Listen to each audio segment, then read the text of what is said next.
Oh yeah, we want retribution. Oh yeah, we want retribution. Oh yeah, we want retribution. Yeah, we ran out of patience. Boil up with the cold hard hatred. I can feel the vibration. Beat in the streets, it's a new sensation. I wanna break faces on the pavement. I wanna make greatness look complacent. Adrenaline awakened, I can taste it. We can make an impact, grab it and take it. Like a disease, bring to their knees. Takes a thing to see. Just like the weekend.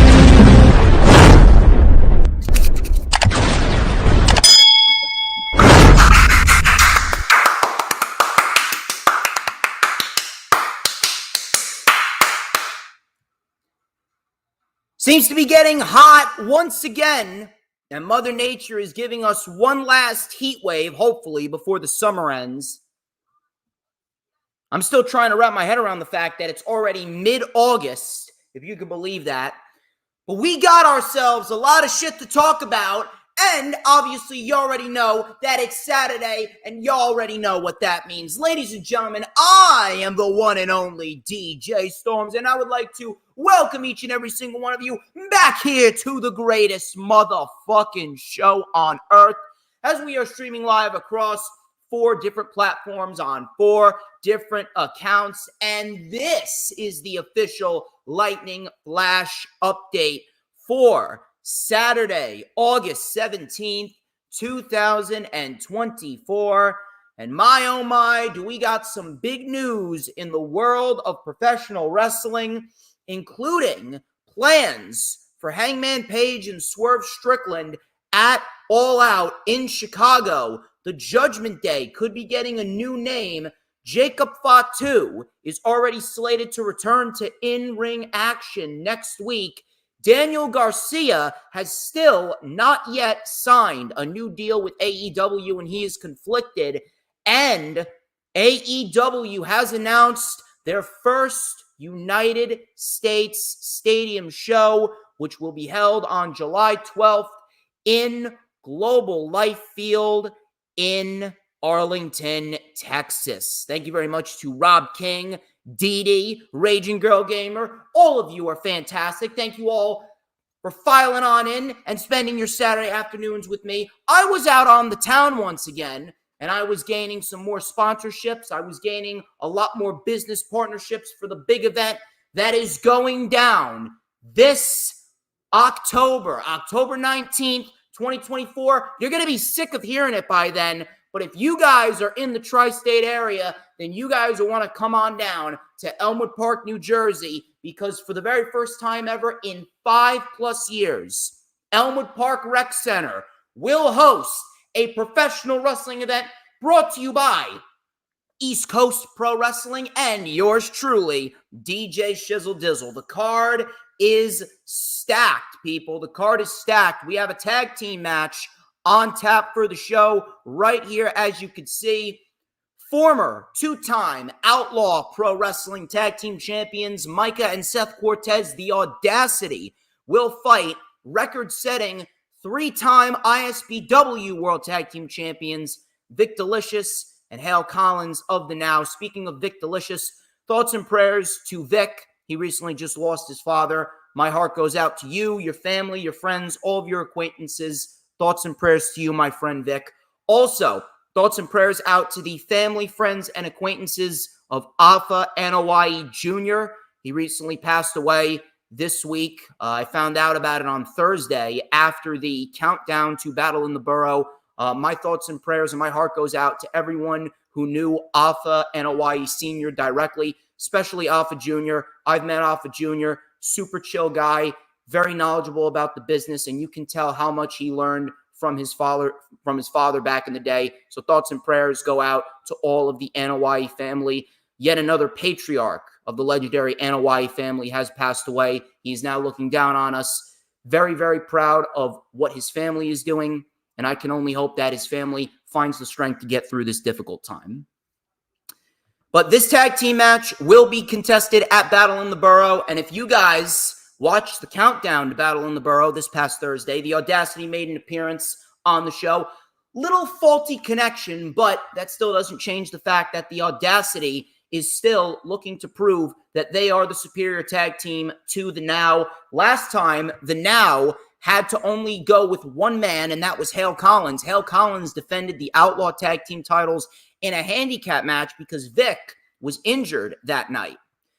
I'll tell you who else is running on high tensions. Tiffany Avatar and Tiffany Grady, the two Tiffs, they made an appearance this past Thursday on the Countdown to Battle in the Borough. Tiffany Grady and Tiffany Avatar, they are currently 1-1 right now.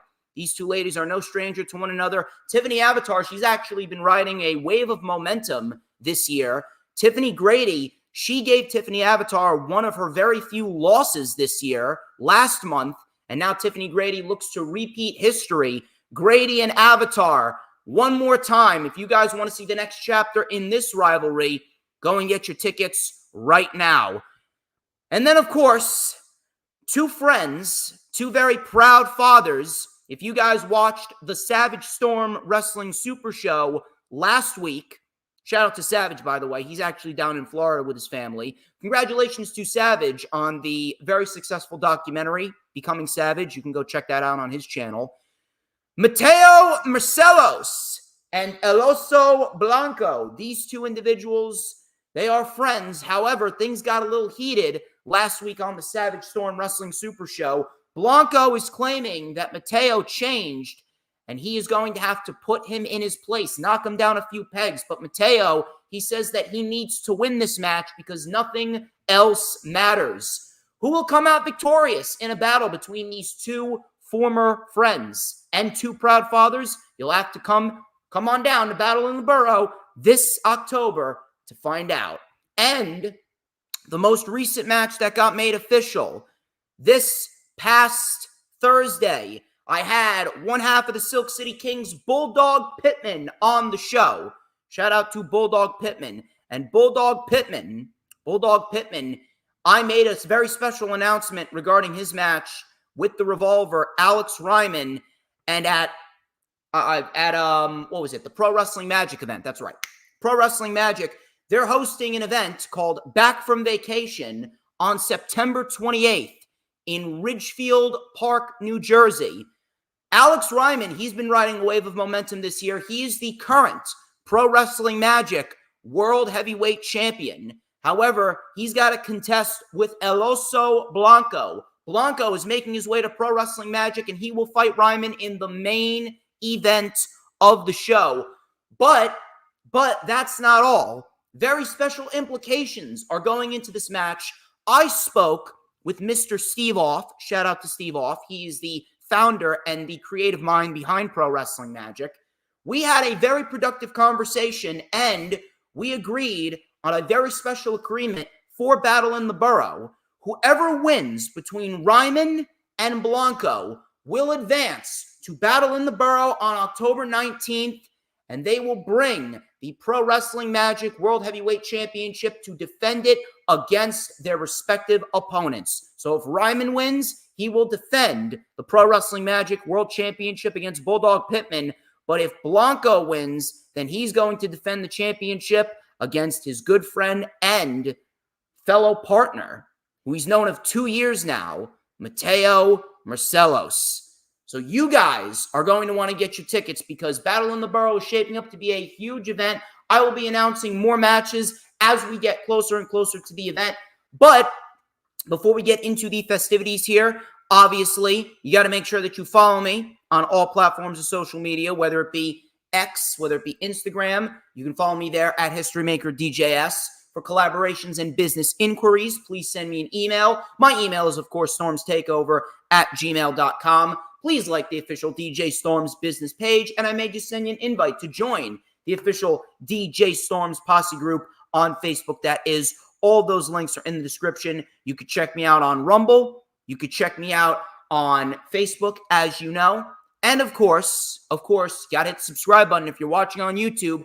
Hit the subscribe button and Of course, hit that notification bell with a huge coup de grace, because that way you are going to know whenever I pop up on YouTube. Because whenever I pop up on YouTube, oh, baby, you already know it is the absolute best motherfucking time to be on YouTube. You know why?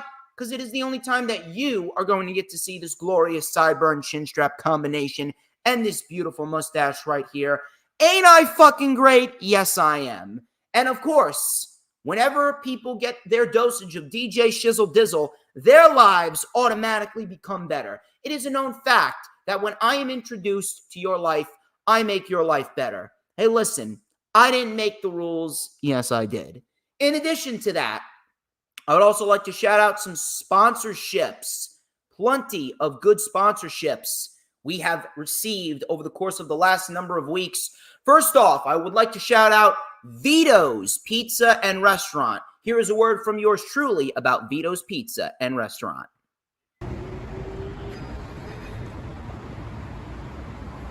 Ladies and gentlemen, I am the one and only DJ Storms, and I am here in front of Vito's Pizza and Restaurant here in Elmwood Park, New Jersey. Some of the best pizza in Bergen County. If you're hungry, hell, even if you're not, come and stop by Vito's Pizza. And of course, be sure to catch Battle in the Borough on Saturday, October 19th, 2024. Tickets, $25 at the door. DM me or call 201-507-2577.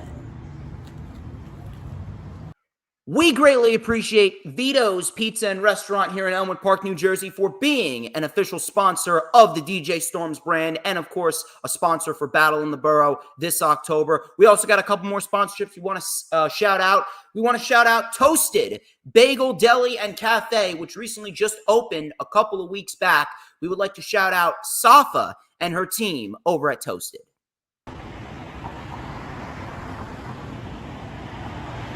Ladies and gentlemen, I am the one and only DJ Storms. I am here with the owner of Toasted. Her name is Safa and also her team. Hi, guys. Safa, how are you today? I'm good. Let me ask you, how long have you been living in Elmwood Park right now? I was born and raised in Elmwood Park, so basically 20 years. That's amazing. And tell us a little bit about Toasted. So we are a woman-owned business. We're also Middle Eastern-owned. We come from a Middle Eastern background. We also have our smoke shop right next door, Moon Star Smoke Shop. We just saw this opportunity. We wanted to fill the gap. So we have a lot of experience in the food industry, and we thought it would be an amazing opportunity to open something for the whole family. So we're very excited to bring this to the Elmwood Park community, and thank you guys so much for all your support. And the Elmwood Park community thanks you. Ladies and gentlemen, Safa and the team of Toasted. I'm the one and only DJ Storms. Be sure to get your tickets right now for Battle in the Borough on October 19th, 2024. Thank you once again to Safa and the team over at Toasted.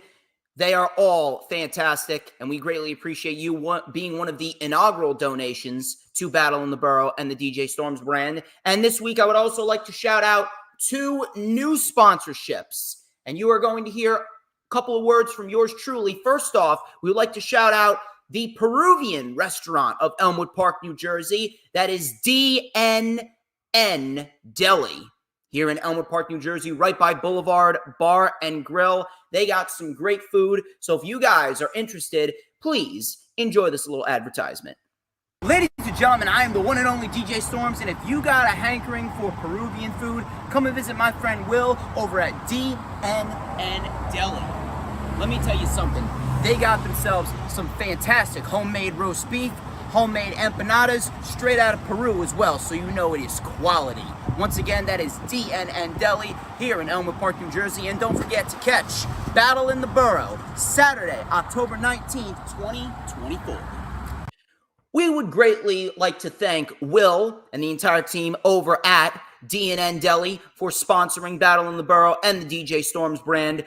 You are fantastic, and we greatly appreciate all of your support. We hope to see you in the Elmwood Park Rec Center on Saturday, October 19th at Battle in the Borough. And finally, one of our newer sponsorships, we would like to send out a very special shout out to Macbeth Farm Interiorscapes. They are an interior landscaping company providing all sorts of interior landscapes to all sorts of corporate and residential businesses. Check out this word from yours truly.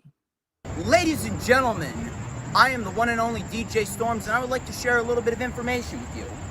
As many people know, plants are extremely critical to any interior design. Matter of fact, research indicates that good interior landscaping is not only desirable, but it is a must-do green initiative to keep customers both happy and healthy.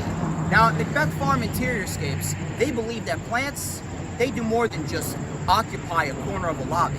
That is why they offer a full line of interior landscapes for both corporate and residential settings, from office plantscaping, living walls, moss walls, and even plant and orchid arrangement. Macbeth Farm is your go-to resource for all of your professional horticulture needs. You guys can contact Macbeth at 201-387-7997, or you can see all of their creations online at macbethfarm.com. That is MacBethFarm.com. Macbeth Farm Interiorscapes, a family-owned business providing distinctive interior plantscaping for businesses across New Jersey and the Philadelphia area.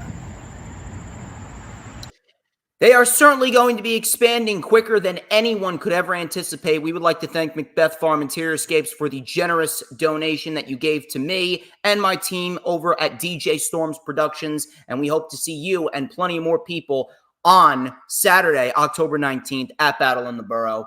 And of course, my final sponsorship that I would like to shout out, Then AI. Now, do you guys know someone who is getting forgetful? Well, I got a cool way to help. Then is a new AI companion app and memory aid that remembers important details about you and your life. Then can help remember names, dates, medical information, account numbers, and lots of other stuff too. It can also read documents, play trivia, or just chat with you like an old friend. And it's so simple that anybody can operate it. Are you ready for the best part? Ready for this one right here. Then is running a special deal, 40% off all of our listeners, just $2.99 a month.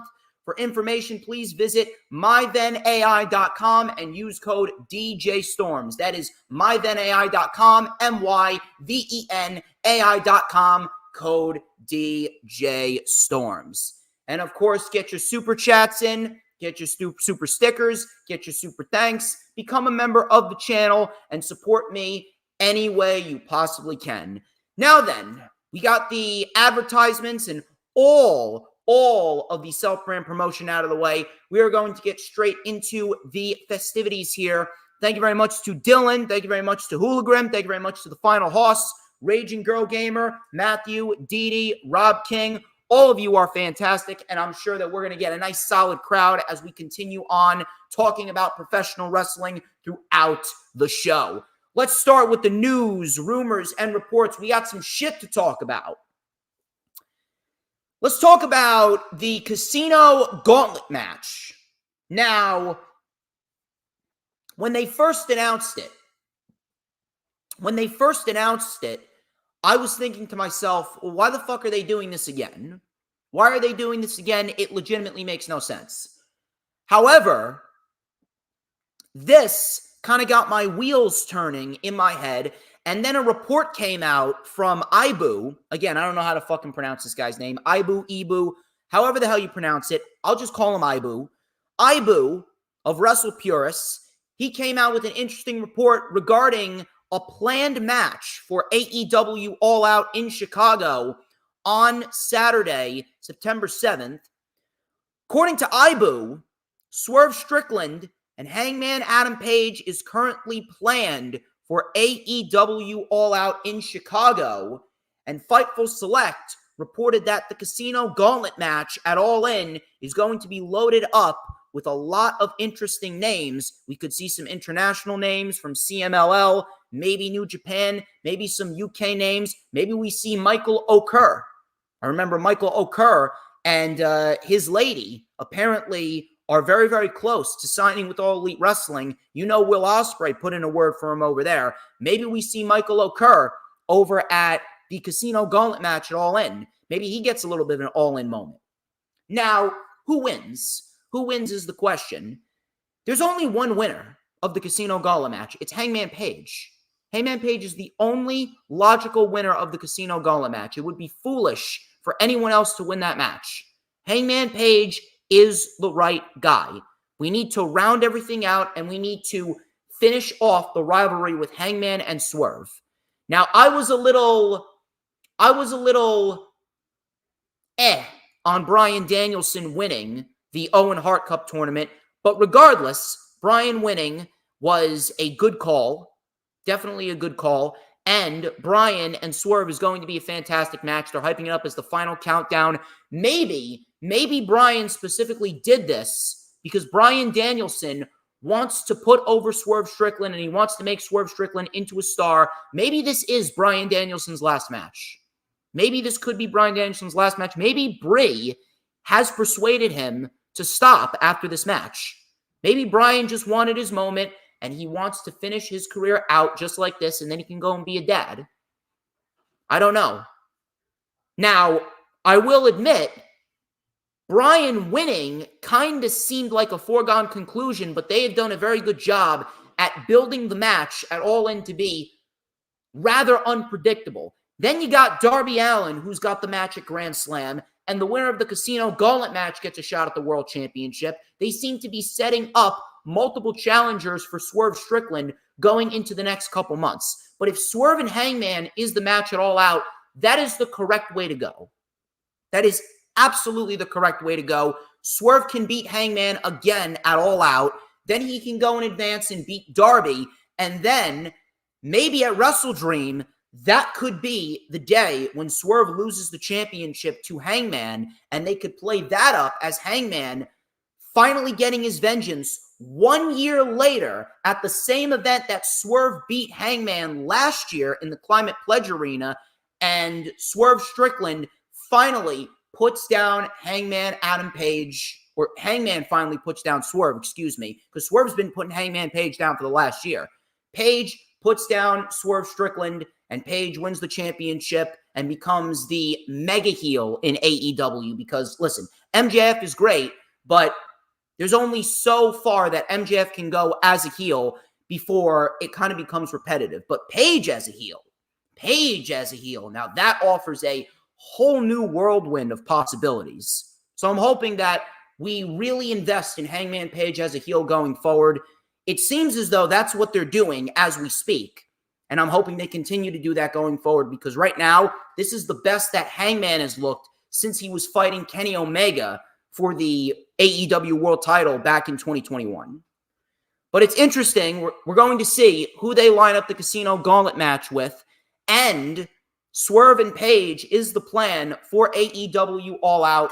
We're going to keep an eye on that as we head into All In. Matthew, I do have an update on Adam Cole. Adam Cole was actually backstage at Dynamite this past Wednesday. And according to Fightful, we could very well see Adam Cole get back in the ring and restart his training as soon as next week. So I'm hoping we get Adam Cole back on the show probably by the beginning of September if we're lucky. It all depends on how quickly he takes to his return training. But then again, Adam Cole's one of the best wrestlers of all time. So I know for a fact that Adam Cole is not going to have a problem getting back into the swing of things. Daniel Garcia has been a hot button topic as of lately. There's so many individuals that are apparently leaving AEW. Obviously, you got Ricky Starks, who's basically got one foot out the door. Wardlow could be all but gone. It all depends on when his contract is up. We got the Lucha Bros, who could very well be in WWE as soon as the beginning of September. There's a lot. There's a lot of names. Daniel Garcia is actually one of those names. Daniel Garcia has not signed a new deal with AEW. Now, why hasn't he signed a new deal? Well, apparently, Fightful is saying that he is conflicted. Daniel Garcia is conflicted on what his next career decision will be. He is conflicted on whether he joins WWE and potentially makes a stop in the NXT development system, or if he does stay with AEW, and if he wants to, he does have a built-in feud waiting for him with MJF when he is ready to come back. Now, I'm kind of torn on this. Would Garcia be an asset to the WWE? To a certain extent, yeah. Yeah, I would say that he would absolutely be an asset. Daniel Garcia is great at what he does. He's got a great gimmick. His dancing got him over. There's not that many people that are doing that. He got over in AEW on his own. He did not have the machine behind him. He got over on his own. Was he given opportunities? Yeah. But it's all about how you make the most of those opportunities. Daniel Garcia made the most of his opportunity, and he got over on his own with his dance. And as time went on, Daniel Garcia became better. He got better in the ring. He got more acclimated with the AEW faithful. He won the Pure Championship.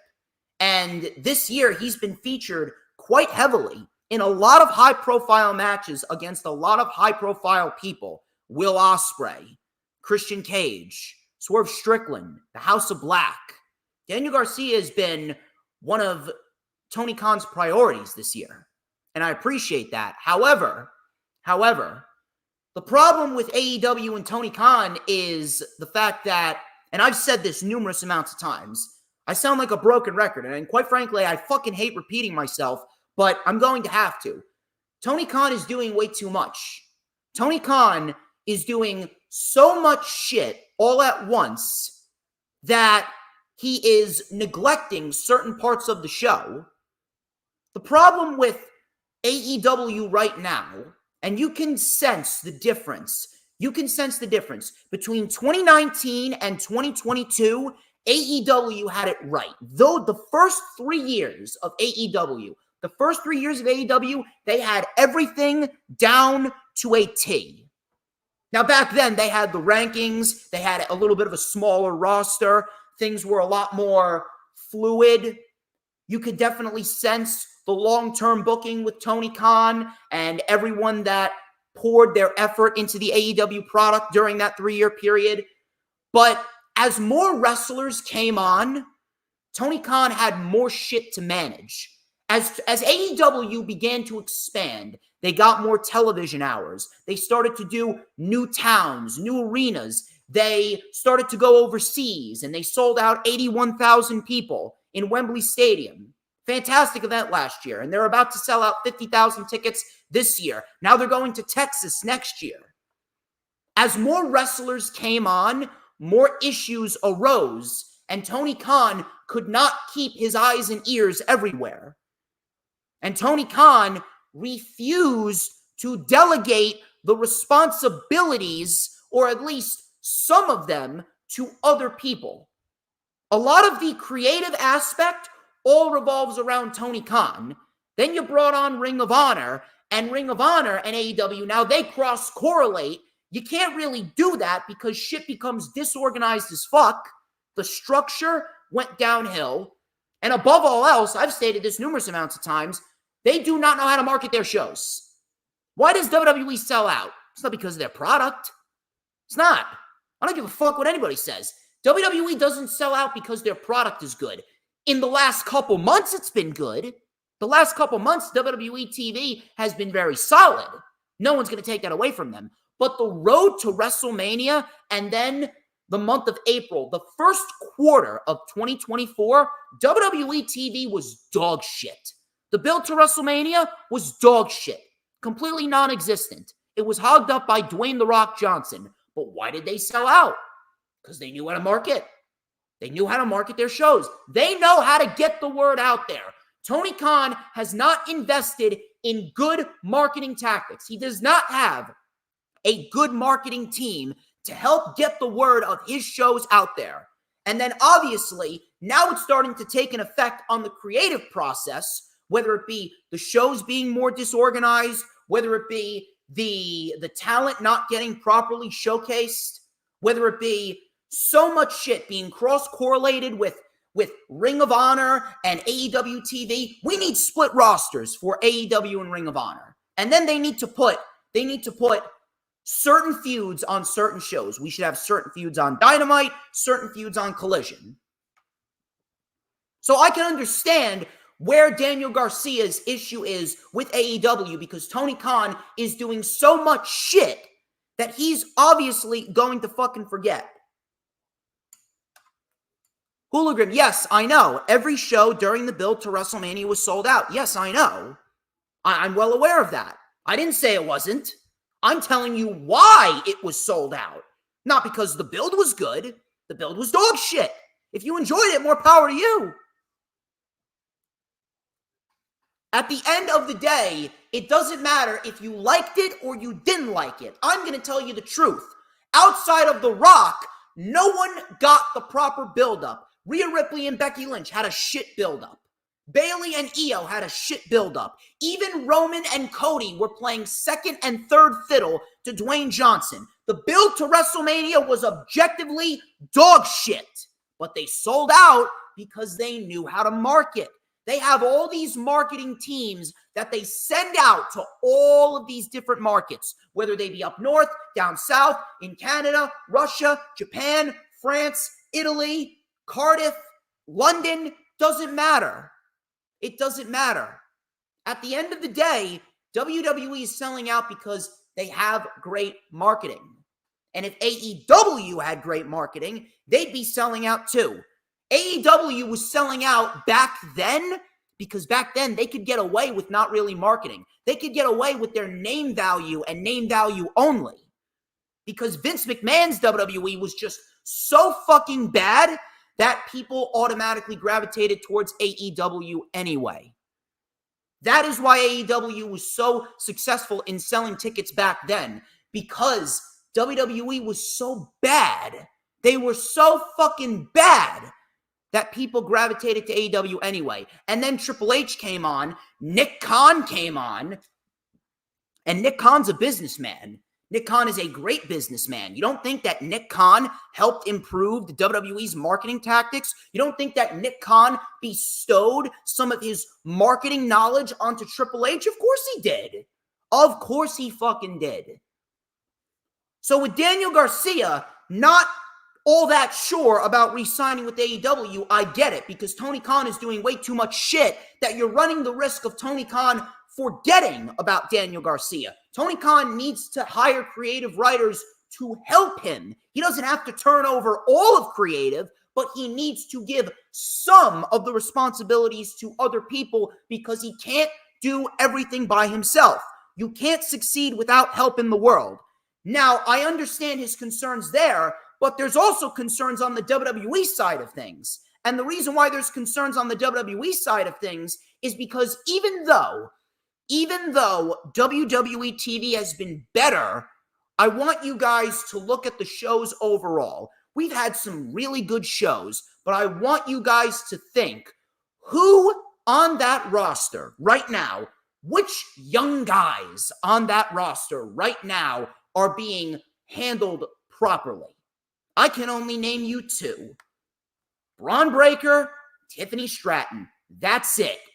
Gunther, he's a made man. Damian Priest, he's a made man. Judgment Day, Bloodline, Roman, Cody, Owens, Randy, Charlotte, Rhea. They're all made individuals. They're already stars. They don't need to do anything with them because people are already paying tickets to see them. People already know who they are. But guys like The Final Testament, guys like Andrade and Carmelo, they're slowly getting on the right track, but they're not there yet. What about Ilya Dragunov, huh? What about DIY? What about A-Town Down Under? What about Legado del Fantasma? What about Dragon Lee? Remember fucking Dragon Lee? When was the last time you fucking saw Dragon Lee, huh? When was the last time we saw him? All these young guys on the main roster, and Triple H is doing nothing with them. Meanwhile, in NXT is actually having some sort of a renaissance, if you will. The show is still not worth my time. I'm not going to go out of my way to watch the show, but the younger guys in WWE have the opportunity to go over there and be successful. People like an Ethan Page, people like a Trick Williams, people like Wes Lee, people like Stephanie Vekor, Julia, tag teams like Nathan Fraser and Axiom, tag teams like Chase U, women like Roxanne Perez, Sol Ruka, Kalani Jordan, Tatum Paxley. The young generation is with NXT, and they get properly showcased on Tuesday nights. So if Daniel Garcia was to go to WWE, he may have a decent run in NXT, but do you trust Triple H with booking Daniel Garcia on the main roster when he can't even get all the other new stars that I just named right? Dragon Lee should realistically be the fucking future of the business. Dragon Lee, Final Testament, DIY. DIY got a 1-month title reign, and they gave the tag team titles back to the fucking Bloodline. I mean, come on. Street Profits and DIY had a fucking fantastic match last night on SmackDown. But what do you think's going to happen next week? The Profits are going to lose. What's going to happen after the Profits lose? Are they going to continue to hype up the tag team division? I hope so. I genuinely hope so, but I don't have any faith in Triple H. The tag team division has been a fucking afterthought since they split the titles. I genuinely feel bad for Daniel Garcia. He is caught between a rock and a hard place. Daniel Garcia, at this stage of the game, is in a very, very, very shitty position because you take a look at both sides of the spectrum, both Tony Khan and Triple H, they got their own problems with their product. Triple H, he doesn't know how to put effort into the young talent. The only young talents that Triple H is actually putting effort into is Braun Breaker and Tiffany Stratton. Then you got Tony Khan's side of the spectrum. Tony Khan wants to put effort into as many people as he can, but he refuses. He refuses to get help. Tony Khan is fucking stubborn, and he refuses to delegate responsibilities to other people so that way the show will come off more fluid and organized. I genuinely feel bad for Daniel Garcia because no matter where he goes, he's going to be taking a risk. But if you're going to ask me where he should go, he should probably stay in AEW. If he does, he's going to get a big-time feud with Maxwell Jacob Friedman.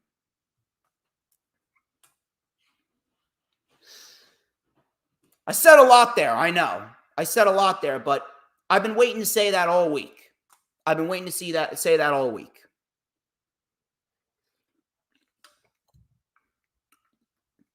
Moving on. Judgment Day. Apparently, according to WrestleVotes, Judgment Day will be getting a new stable name. WrestleVotes tweeted out on Monday, and I quote, "Plans are in motion to brand the new Judgment Day. Sources say the group's essence will stay the same, but a name change is likely the leading candidate. Leading candidate is an out-of-the-box yet bold idea, Street Trash. Now, apparently, that is not the official name. That's just a little nickname that they may be calling themselves, or maybe Finn may just use that to mock Damian Priest. But either way, I don't understand why we need a new name for the Judgment Day. Just keep it as the Judgment Day.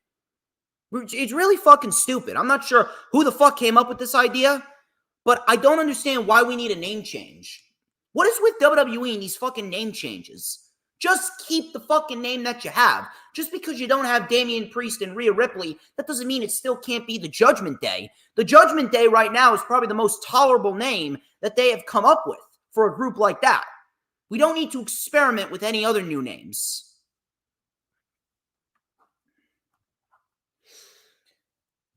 Jacob Fatu. He is already back. He has the walking boot on. And based on what we saw at SummerSlam, it was indeed a work, as expected. But Jacob Fatu, I got some shit to say about Jacob Fatu when we get to the SmackDown portion of the review. Jacob Fatu, he was the difference maker last night on SmackDown. Remember that.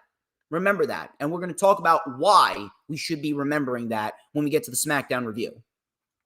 But speaking of the Bloodline, I actually want to talk about another member of the legendary Anoa'i family, the son of Umaga, Zilla Fatu. According to Fightful, WWE has their eyes on Zilla Fatu. However, he's still expected at GCW shows for the time being, and he isn't signed to the WWE yet. Now, I'm not sure what is going to come of Zilla Fatu. I'm not sure what's going to come of Zilla Fatu, but here's one thing I'm going to say, and I'm going to throw this out there. The Bloodline story, the Bloodline saga, it doesn't need Zilla Fatu. And above all else, the Bloodline saga does not need to continue for another X amount of years. It doesn't. It really doesn't. If WWE is interested in Zilla Fatu, fine. Have him follow the solo Sikoa route and have him go to NXT. He could do some work in NXT before he comes to the main roster. But the Bloodline saga needs to end at next year's WrestleMania. The WWE currently has signed Hikuleo. We don't know when Hikuleo's coming on in. And now they have their eyes on Zilla Fatu. Whenever Zilla Fatu comes in, we don't know. He should really follow the solo Sikoa route and go to NXT. But as far as this Bloodline saga goes, this Bloodline saga needs to end at WrestleMania 41. And it needs to end with Roman versus The Rock, with Roman Reigns beating Dwayne Johnson. This shit has gone on far too long. We do not need to bring in every single fucking member of the Bloodline just so they could have a piece of the Bloodline saga in WWE. It's not necessary. This is all leading to Roman and Rock. After Roman beats The Rock, that's it. Move the Bloodline on to something else, split them up, put them down in NXT, do anything that you possibly can except continue the story because they are very much running the well dry on it.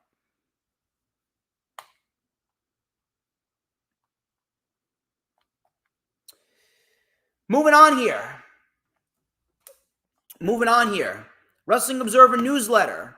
They talked about that Tony Khan could potentially extend Penta El Cero Miedo's contract as well as his brother's because Penta and Phoenix, they were injured for a little bit, so they could potentially make up for lost injury time. However, I don't think that they're going to do that. But some people, and I don't know if this is true or not, some people are claiming that Penta's contract has already expired and AEW could add injury time, but the Lucha Bros apparently don't want to do business in the appropriate ways that many exits from the company have done in the past. Ray's contract is believed to expire around September, although Penta's deal will be the first to expire. Now, I really don't give a shit about backstage drama. I have never been invested in it. I really don't care. I'm a professional guy. And I had some great conversations with a couple of wrestlers. I had some great conversations with Bulldog Pittman, had some great conversations with Tiffany Avatar and Tiffany Grady. Great conversations with all of them after the stream on Thursday was over. I had some wonderful conversations, and the one thing that I really want to point out, and I'm going to put them over here, the one thing that I love about all of those individuals is they don't let their egos get in the way of what needs to be done. They don't let their egos do the talking for them. They actually give a shit about giving back to the business. They give a shit about doing right by the sport. And they actually care about doing things the right way. And I really do hope, if any of them make it big, if any of them are on an Impact, if any of them are in New Japan, if any of them go to AEW or WWE, I hope that they don't lose sight of what's important. I really do. Because that right there, that is exactly what we need in the pro wrestling business. We need to do away with the fucking sleaziness. We need to do away with the egos. You're entitled to an ego. Trust me, I got a fucking ego the size of Jupiter. But I don't let my ego get in the way of what's important. If I need to do business with someone, then I will do business with them. if I need to put my personal feelings aside for the greater good of the sport or the company, whoever I'm working with, then I'll do it. As long as we can talk things out, hash shit out, straighten shit out, and then move on and do what we need to do. But the fact that the Lucha Bros reportedly, I don't know if it's true, but reportedly don't want to do it kind of seems a little bit shitty. Maybe they just don't have faith in Tony Khan anymore. Maybe they're starting to realize where Tony Khan is going wrong. And to be quite honest with you, it's pretty frustrating because last month, and I'm going to have to say this. Last month, fantastic month for AEW. July was one of AEW's best months all year.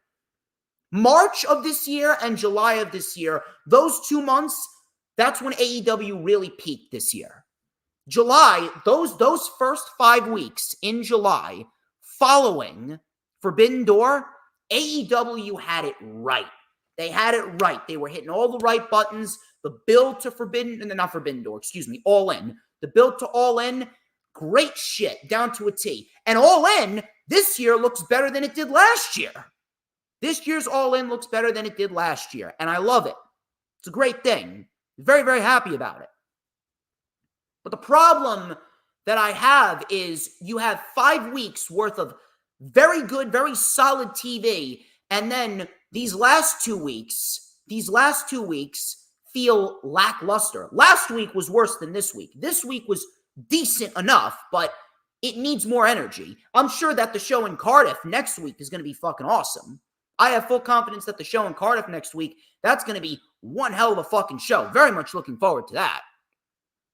But it's very, very, very, very difficult for me to watch the company when you know that they can do right by the talent that they have, and everything just seems to fall apart after just 1 week. After 5 weeks worth of solid TV, and then the following week they deliver a lackluster show with absolutely nothing.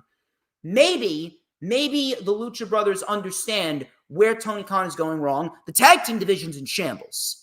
Tag team division is absolutely in shambles. I don't know what the fuck happened, but you take a look at the tag team division in the first 4 months, of AEW TV in 2024. From January to April, AEW had the tag team division right. They had the tag team division right. And then, after the Young Bucks beat FTR in that great ladder match, the fuck happened? Everything just completely dismantled. Everything just completely came down like a fucking Jenga tower right before our very eyes. Sad. So to a certain extent, I don't blame the Lucha Bros, but professionalism still goes a long way.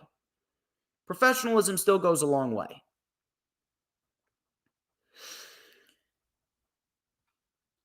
I got some news regarding AEW's next international venture. Apparently, the Sporting News is reporting that AEW has a stadium show lined up in 2025 for Australia.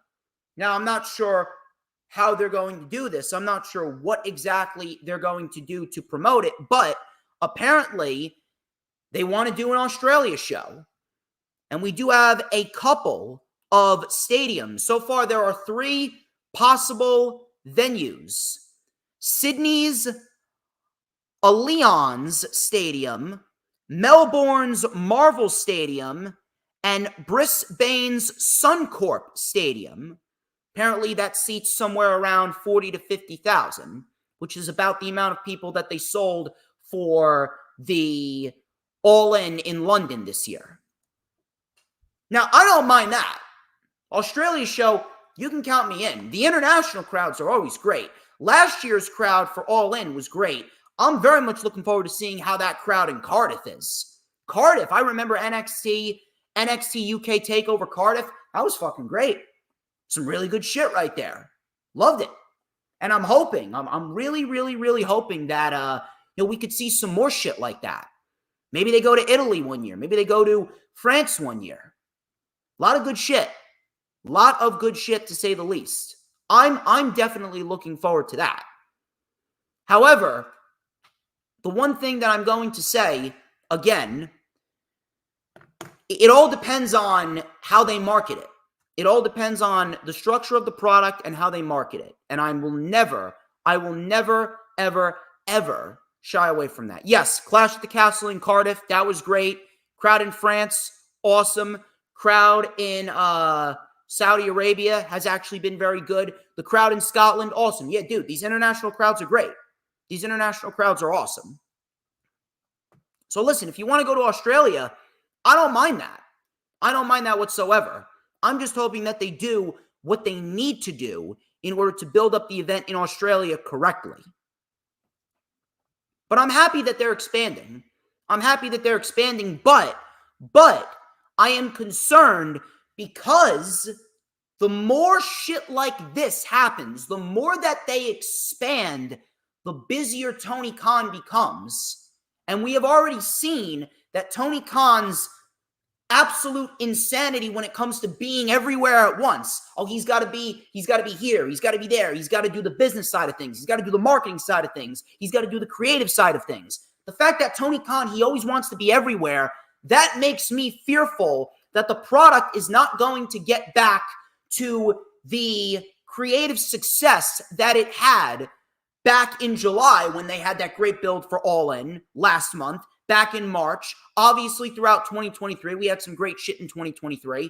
But the more ventures and projects that AEW gets into, the busier Tony Khan becomes. And the busier Tony Khan becomes, the less and less time he'll have to focus on the problems that he has in front of him. That is why I'm very concerned, and I really do hope at some point, he can't go on like this forever. The company's going to be around for a long time. Trust me on that. The company's going to be around for a long time, but Tony Khan cannot continue to operate like this, not even just because of the show, but the man's going to run himself thin.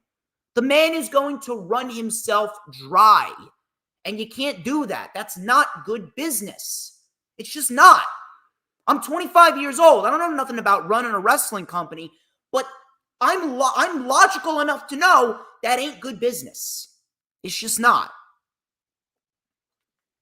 But listen, AEW, they're making the international waves. They're doing more stadium shows, and it was confirmed this week that All In next year is going to be in Arlington, Texas. It is going to be at Global Life Field, and it will be the first ever AEW pay-per-view in Texas, and it will be the first ever United States stadium show for All Elite Wrestling. And you know what? I'm looking forward to it. I really am. And that's a great venue, Global Life Stadium. They're doing these baseball field shows. I got no issue with that. WWE has done it in the past. So if AEW wants to do it, go ahead. Let's see what you can do. And this is a great thing because now AEW is expanding its biggest show of the year. It's not just straddled in London. And apparently Tony Khan says that they're going to be back in London next year, but they're not going to be doing an All In over there. Maybe they do something else. Maybe we see a Forbidden Door over there. Maybe we see a Double or Nothing over in London. You got some options. Maybe they go to the O2 Arena. Who knows? Maybe they go to the O2 Arena and we see a potential Dynamite in the O2 Arena. Maybe we see a potential Collision. Maybe we see a Double or Nothing or Forbidden Door. Who knows? Plenty of good places over there.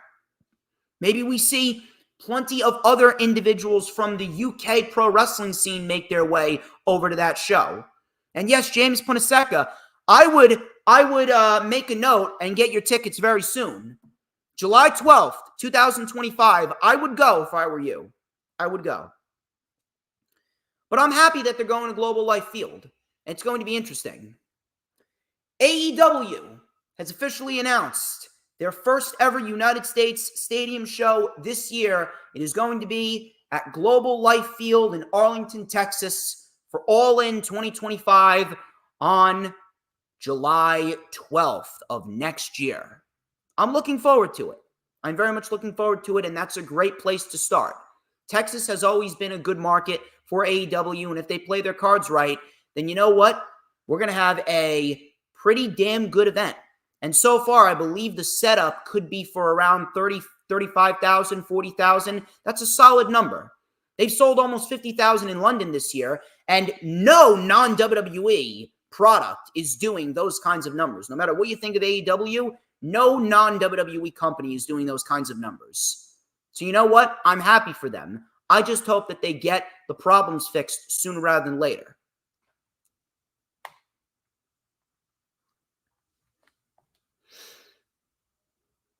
Let me know what you guys think. Let me know what you guys think. Let me know where you guys think All In should go. Do you think that they should experiment with an All In potentially on the West Coast? Think it should be in Cali? Maybe we see All In potentially go to Yankee Stadium. I don't know. Let me know. If you guys can, please let me know. Those are your news, rumors, and reports. Ladies and gentlemen, I hope you are having a fun time. I hope you guys are very much enjoying what I'm bringing to the table here.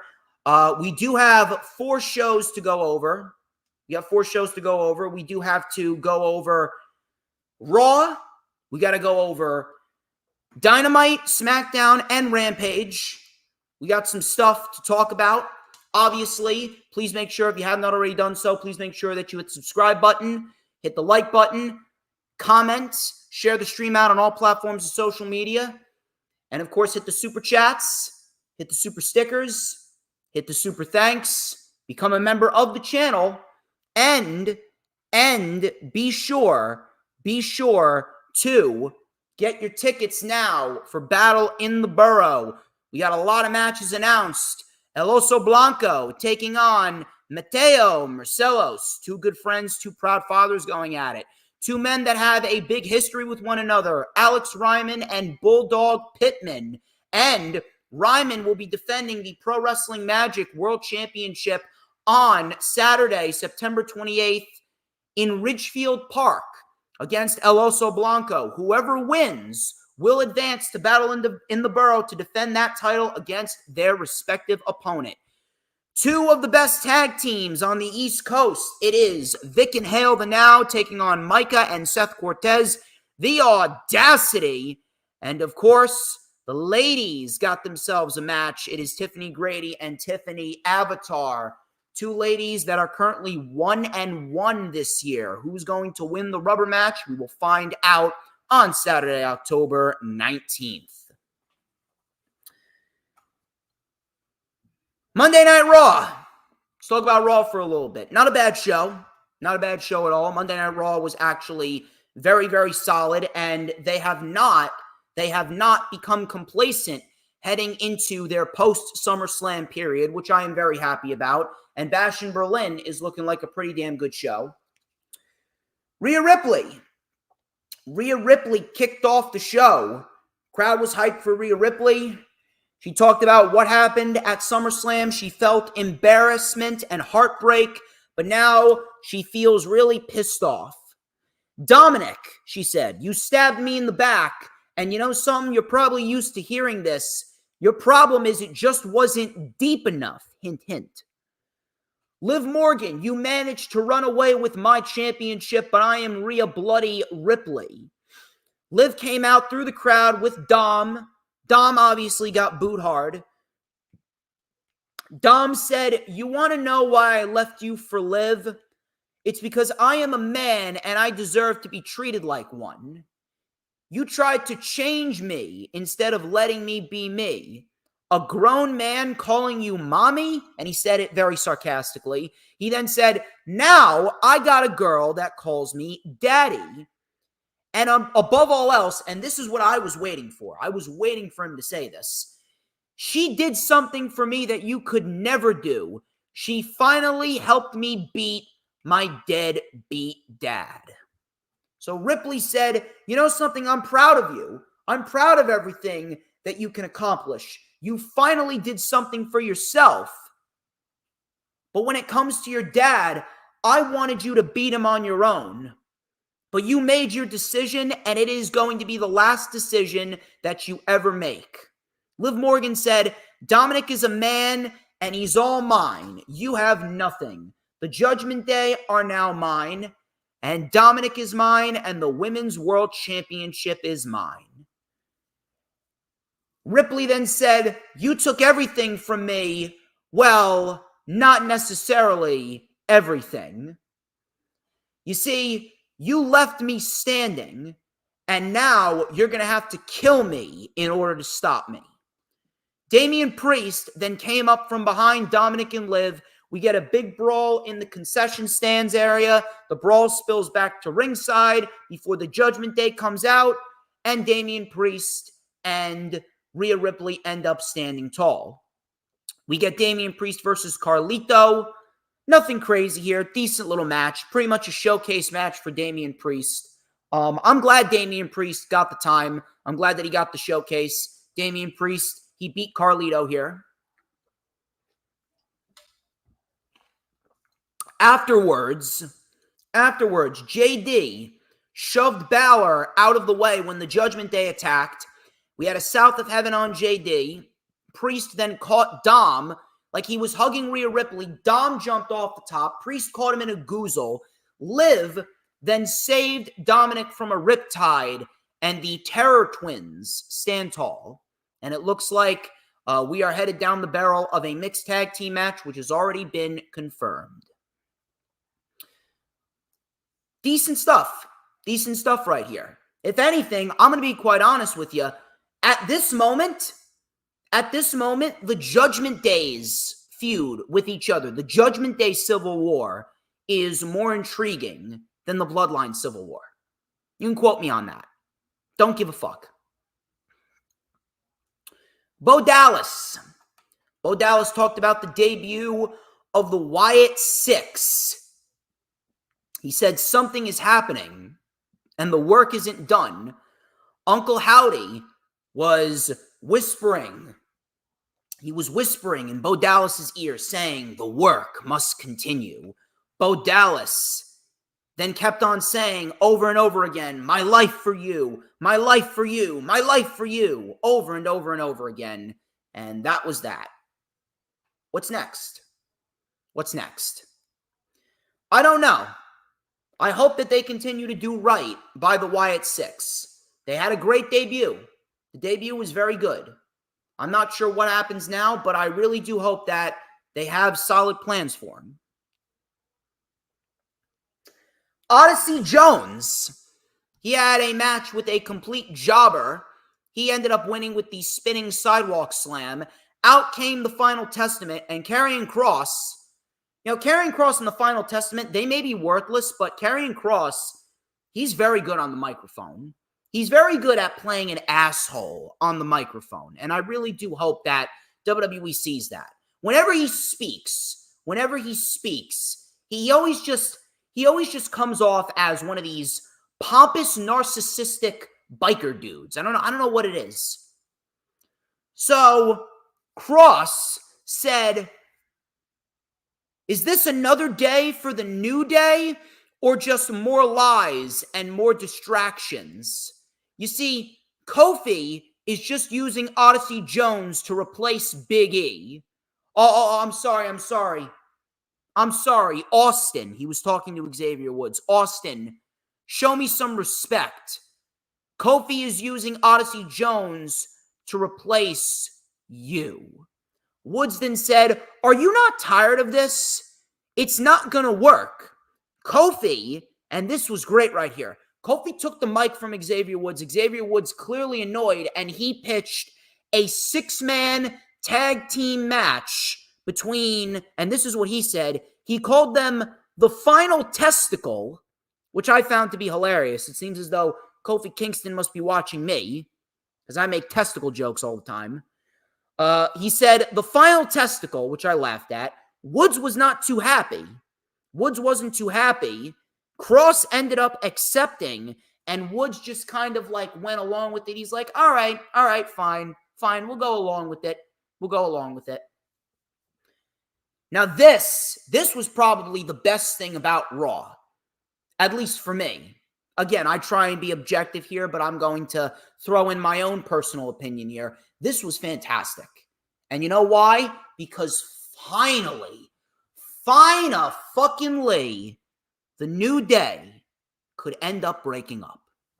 And, I really do hope that next week is the case. I really hope that that's it. Xavier Woods wasn't too happy. He wasn't too happy about being interrupted by Kofi Kingston when Karrion Kross was speaking to him. And Kofi Kingston, he pitched a 6-man tag. It's almost as if Xavier Woods wanted to be done with it. But Kofi Kingston just kind of brought him right back in. Just when I thought it was over, they pulled me right back in. I don't know about you, but we could very well be seeing the end of the New Day, and I could not be happier. The New Day has been beneficial in certain ways, but the one negative about the New Day, the biggest overbearing negative, it's that it's held Xavier Woods back. Xavier Woods seems like a guy that's ready to break out and be a standout singles guy. Matter of fact, Xavier to me may be the best man out of the entire New Day. So I'm really hoping that the New Day could very well be done after the segment that we saw, and Xavier Woods, he can get his breakout moment as a singles wrestler.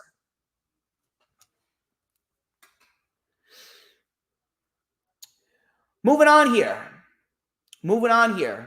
We got ourselves a match between American Made and the Alpha Academy. It was a tornado tag team match, and this was very fun. Matter of fact, this match got a holy shit chant. Really, really, really good stuff right here from the Alpha Academy and American Made. Matter of fact, this was probably the best that the Alpha Academy, specifically Otis and Tozawa, has looked in a long, long time. And Ivy Nile, she's officially a heel. Ivy Nile attacked Maxine Dupree and dropped her face first on the table, locking her in a dragon sleeper, allowing the Creeds to roll up Tozawa for the win. American Made are slowly coming together quite nicely. And I'm liking what the Creed brothers are doing. At this rate, they may have to give those guys the tag team titles. Who knows? Damage Control and the Pure Fusion Collective. That is apparently the name of Sonya Deville's new faction. You want to know what's pretty pathetic? What's pretty pathetic is this was probably the most decent thing in the last couple weeks regarding this women's faction warfare, right? The last couple weeks have been a complete waste of time between the Pure Fusion Collective and Damage Control. A complete waste of fucking time. Then we actually get ourselves a decent match. And you would think WWE would follow through and give us a decent ending, right? Of course not. Guess what happened? Isla Dawn and Alba Fire, they caused a disqualification, and next week we got ourselves a triple threat tag team match for the Women's Tag Team Championship. Man, some really good women's wrestling we got going on over there. Such competitiveness in the women's division, right? I swear to God, I don't even give a fuck if War Games is happening. I do not give a fuck. We need to get rid of these women's factions. We need to get rid of the Women's Tag Team Championships. And above all else, we need to start developing undercard storylines to develop new talent to fight in the Women's Championship title picture. We have been going back and forth with Rhea and Liv, even though it's a decent feud. Liv Morgan and Rhea Ripley have been dominating the championship title picture since the beginning of the year, and then throw in Becky. Three women have been occupying the women's championship title picture all year. Rhea, Becky, and Liv. No Dakota Kai, no Kairi Sane, no Io Sky, no Shayna Baszler, no Zoe Stark, no Tegan Knox, no one. No new women. And it's quite frankly fucking exhausting. I don't give a fuck what you're doing. I don't give a fuck what your motto is. Get rid of these women's factions. There are 4 to 5 women's factions on WWE TV right now. Literally every single woman that is not in the main championship title picture, if your name is not Bayley, if your name is not Becky, if your name is not Nia, if your name isn't Liv, then guess what? You're in a fucking worthless faction. Naomi, Jade, and Bianca, women's faction right there. Blair, Isla, and Alba, women's faction. Damage Control, faction. Lyra, Katana, and Kaden, faction. Pure Fusion Collective, faction. Swear to Christ. I don't give a... And you know something? I don't give a fuck who's going to give me shit about this. The AEW women's division, they put the WWE main roster women's division to shame.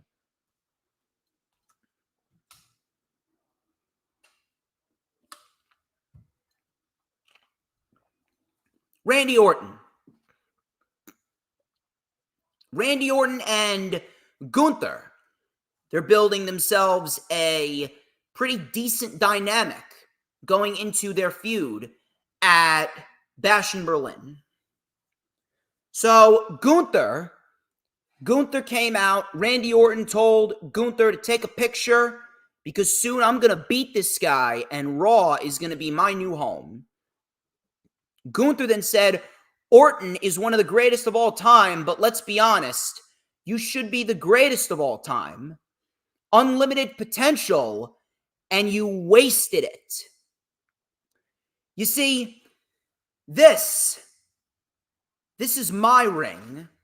This is my ring. I am the king of the ring. I am the ring general. There is no room for people like you that waste their potential in my ring. Orton said, you know, I've made mistakes. I've made more mistakes than anyone in that locker room, but I think you forgot who you were talking about. I am the most violent, the most controversial, yet successful superstar in history. See, this is a gift, and I've done it my way, the American way. I've got 5 beautiful kids. I got a hot-ass wife waiting for me in St. Louis, and I've done pretty damn good for myself, if you ask me. Gunther then said, you know something? You said that you're unpredictable. I disagree. I think you are very predictable. I'm going to give you the beating of your life. You will never be world champion again. When it really matters, you always screw it up. Just like your grandfather was a screw up, your father was a screw up, you, Randy Orton, you are the biggest screw up of them all. And they stood face to face. Drew McIntyre came out. Crowd was chanting CM Punk, CM Punk, CM Punk. Randy Orton with an RKO to Gunther. And then CM Punk comes out of nowhere to attack Drew McIntyre. Drew McIntyre then took his belt off. But Punk took the belt away from him. And he whipped Drew McIntyre over and over and over again with the belt. And it looks like we got ourselves our second official match for Bash in Berlin. CM Punk and Drew McIntyre in a strap match. I can get behind that. I can certainly get behind that. Pete Dunne attacked Sheamus in the back. He attacked Sheamus in the back as expected. We got The Miz. He took on Bronson Reed. And Bronson Reed just wreaking havoc amongst everyone. Bronson Reed wins with the tsunami. But what happened here, the most important thing, is what happened after the match. Bronson Reed delivered 5 tsunami splashes to R-Truth. And R-Truth absolutely was destroyed. Now, this was fucking great. I'm loving this version of Bronson Reed. This is the best version of Bronson Reed since he was fighting Johnny Gargano back down in NXT for the NXT North American Championship. However, I'm going to need to talk about this, and this is very, very important. Bronson Reed is being made into a star. Bronson Reed is being made into a star, and it is a wonderful thing. It is an absolute wonderful thing to see. I love it. It is a great thing to see. Absolutely wonderful. And I really, really, really do hope that they continue on their path. I really do hope that they continue on their path with Bronson Reed because what they're doing is great. However, the rough thing about Bronson Reed right now, Bronson Reed is stuck in a very, very, very, very tough position. He's stuck in a very, very, very tough position because how exactly are you going to follow up on his momentum when he's on Raw right now? WWE is playing a very dangerous game with Bronson Reed because if Bronson Reed continues on the path that he is on right now, Bronson Reed inevitably is going to have to win a championship. He's going to have to win a championship. And right now, who is on Monday Night Raw that can lose their championship? There's nobody. Braun Breaker is not going to lose the Intercontinental Championship. He just won it at SummerSlam, and he's about to pull a mini Gunther-style run with that. And then Gunther himself is the World Heavyweight Champion. He is about to pull another 500, 600-day reign with that championship. So where is Bronson Reed going to fit in? If Bronson Reed continues to build his momentum, they may have no choice but to make him a champion. So what happens? There may only be one option. There may only be one option for WWE. And it involves Bronson Reed being traded. Bronson Reed is going to have to be traded. Bronson Reed is doing great work right now. But with Braun Breaker and Gunther just winning their championships at SummerSlam and Bronson Reed coming up the rankings, we already know that Braun and Gunther, they're not going to be losing their championships anytime soon. And if Bronson Reed continues on the path that he's on right now, he's going to have to win a title. There's only one way to go about this. Bronson Reed is going to have to wreak so much havoc that Adam Pearce is going to say, all right, I've had enough. Bronson Reed needs to be traded from Raw to SmackDown for whoever.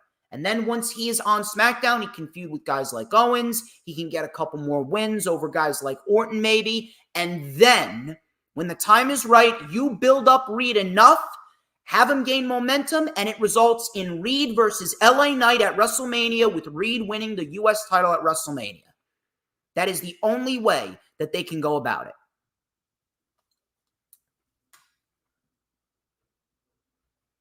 If you guys have a different way, I'd love to hear, but there's really no other way as far as I see.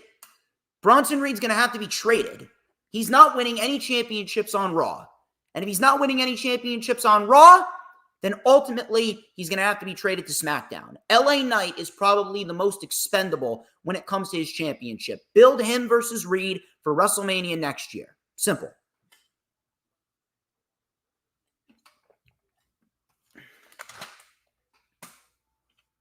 Next week, we got the Final Testament versus the New Day and Odyssey Jones. And then we also got Sheamus and Pete Dunne.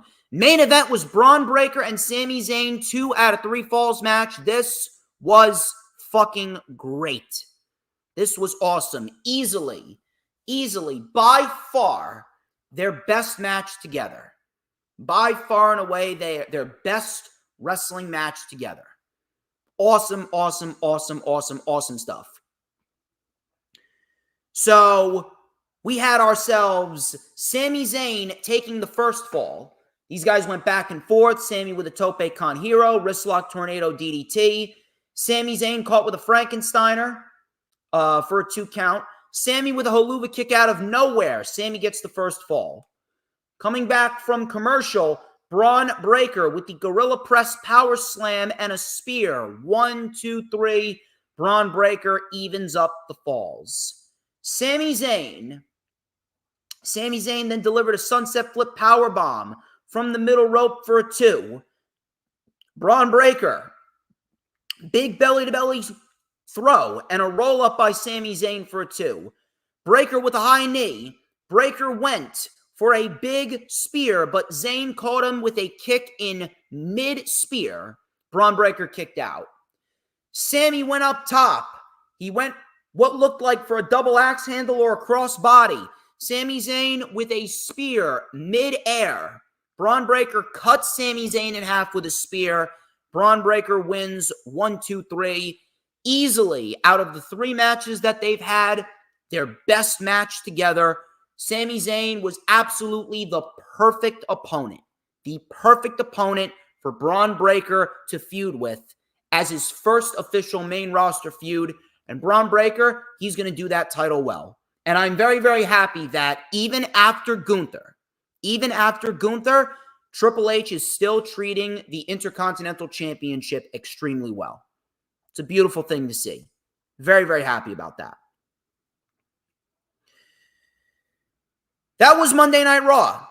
Now we move on to AEW Dynamite. We also just gained a new subscriber. We are officially over 2,600 subscribers. You guys are fucking awesome. You guys are fucking awesome. I could not thank you enough. Dynamite, I would say, was better than last week. Better than last week for sure. However, there is still a lack of energy. And it's quite sad because the energy was high. The energy was extremely high for AEW TV during the month of July. And I don't know what they need to do to help, but I'm really, really, really, really, really hoping that shit gets back on track. I really do hope shit gets back on track, and I really do hope that Tony Khan does the right thing that he needs to do, and he gets people to help him out. But Dynamite, not necessarily a terrible show, but you compare this show to the shows in July, seems kind of lackluster. We had Mercedes Moné and Hikaru Shida for the TBS Championship. This was a very good match for what it was. Only went about 11 minutes, but it was an effective 11-minute match. Shida and Moné, they meshed up very well together. Matter of fact, I could have seen them go another 5-6 more minutes. Shida, she was caught with the 3 amigos down the home stretch here, but she reversed the 3rd amigo into a very nice-looking Falcon Arrow for a 2. Shida then drop-kick Camille and hit Camille with a kendo stick. Mercedes caused a distraction, and Camille booted Shida right in the face. And then Moné with the moneymaker behind the referee's back. 1, 2, 3. Moné gets the win. Out comes Britt Baker. Camille attacked a fan in a mask. She attacked a fan in a mask where she thought that was Britt. Obviously, it was a plant. And then we saw Britt Baker come through the crowd.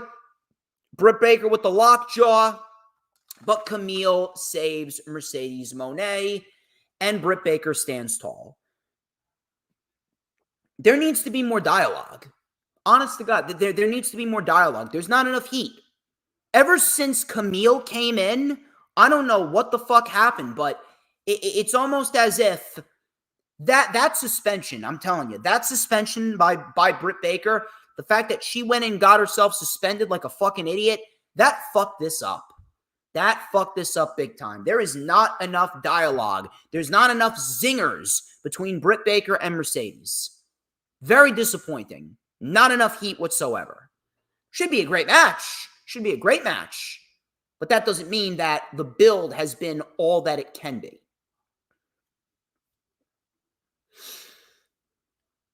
Jay Lethal and Hangman Adam Page. Hangman actually attacked Jay Lethal and his posse before the start of this match. And Hangman, it was a pretty basic match. It wasn't bad, but this was a showcase match for Hangman. And the only thing that I was thinking during this, the only thing that was crossing my mind during this match is, I mean, come on, Hangman's got to win. He's got to fucking win the Casino Gauntlet match, right? There's no one else. There is nobody else. No one that is better to win that match other than Hangman Page. Hangman Page wins. Swerve hopefully retains against Bryan Danielson. And then we move on to Swerve and Hangman. Quite simple. Next week,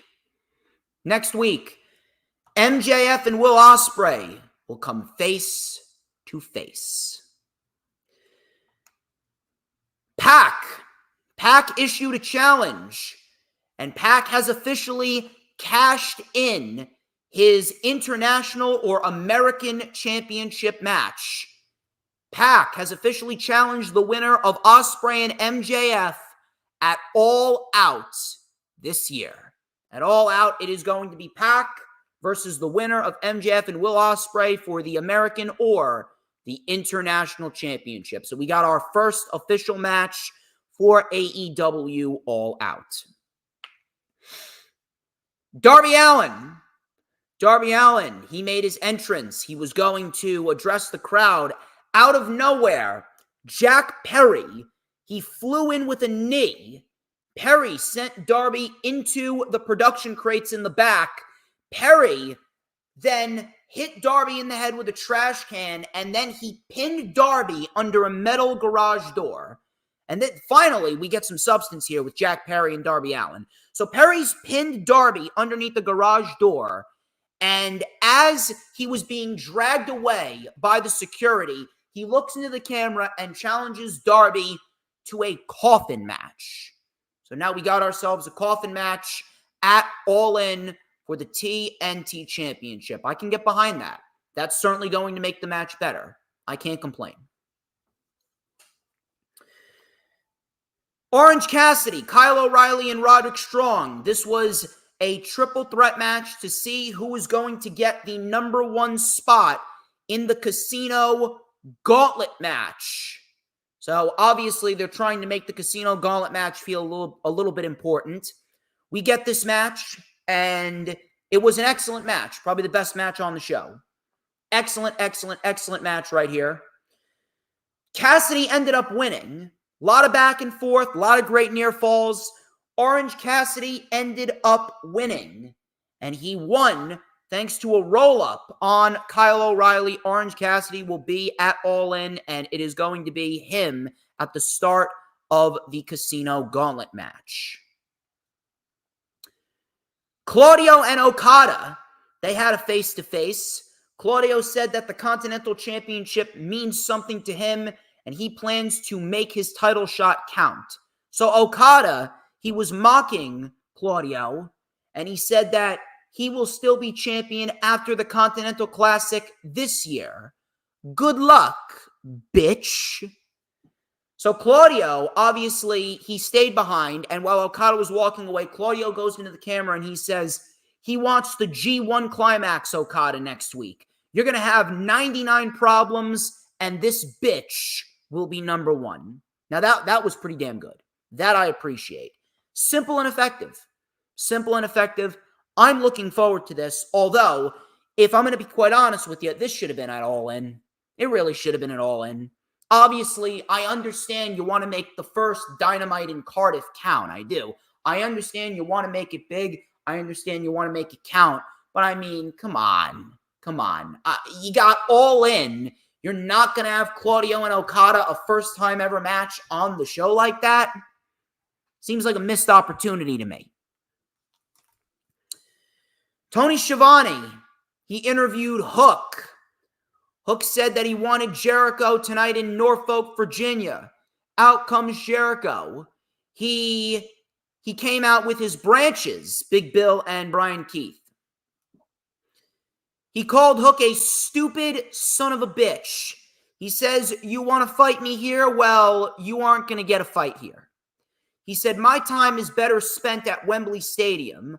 I'll give you a shot, but it will be your final shot. After you lose, then you walk away from the learning tree forever. And next week, you fight Big Bill. Hook said, after All In, you will never, ever be the same again. For the love of God. For the love of God, in the name of the Father, and of the Son, and of the Holy Spirit, amen. Please let this be the end. This has to be the end. If anything, they should have ended it at Dynasty in April. We didn't need Jericho to win the FTW Championship. We didn't. And I'm really hoping that this is going to be the end.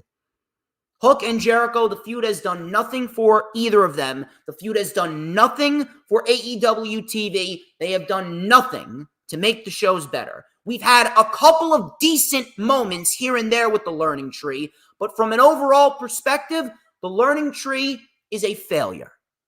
The learning tree is a failure. And after Hook wins, God, I hope he fucking wins.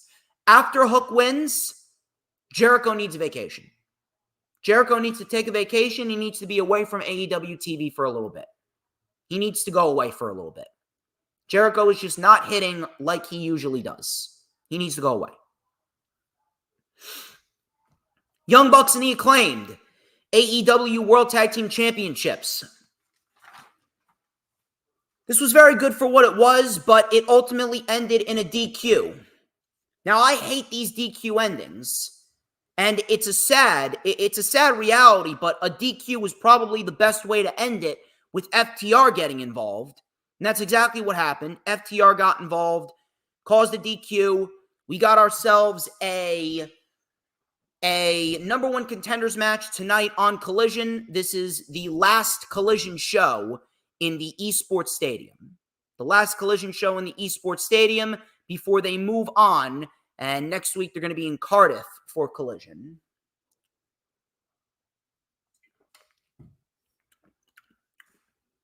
Now, I am not sure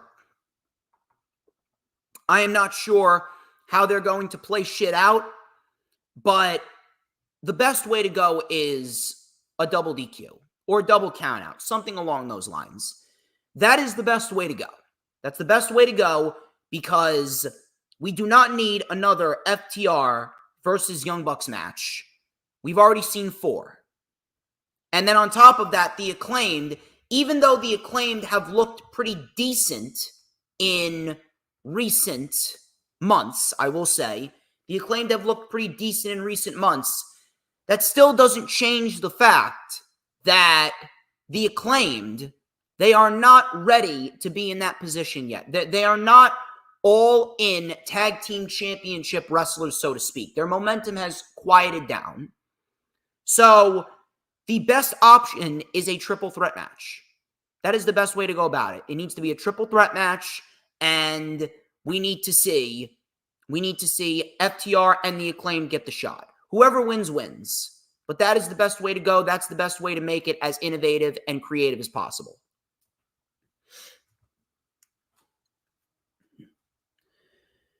We had a beautiful, beautiful promo package for Bryan Danielson, highlighting his career and his run in AEW. Actually kind of made me a little emotional, I'm not going to lie. Really kind of made me a little emotional. Love when he came out at All Out in 2021. Such a great fucking moment. Probably one of the best moments that I've ever seen. Awesome, awesome, awesome stuff. And it actually got me a little emotional. I'm not going to lie. It really does seem like this may be his last one. I know that there's a good chance that he could win, but I don't know. Maybe this is how he goes out. He goes out in a stadium. Normally, I would probably say he should do it in the Tacoma Dome, but I guess this is not his final countdown yet. I don't know. Maybe it is. It's unpredictable. That much I will say. And that I can get behind. Swerve Strickland and Wheeler Yuta. This really wasn't a match. More so it was a beatdown angle because Wheeler Yuta, he got his fucking ass kicked by Swerve Strickland here. Swerve Strickland looked like a stone cold killer, which I can appreciate. I can very much appreciate that. So Swerve Strickland, he ended up winning, looked like an absolute killer. And then Bryan Danielson came in. And Bryan Danielson, he was trying to tend to Wheeler Yuta. And Swerve Strickland took the microphone and he said that was just an example of what I'm going to do to you at Wembley in front of 50,000 people. And your wife is going to be right there in the front row.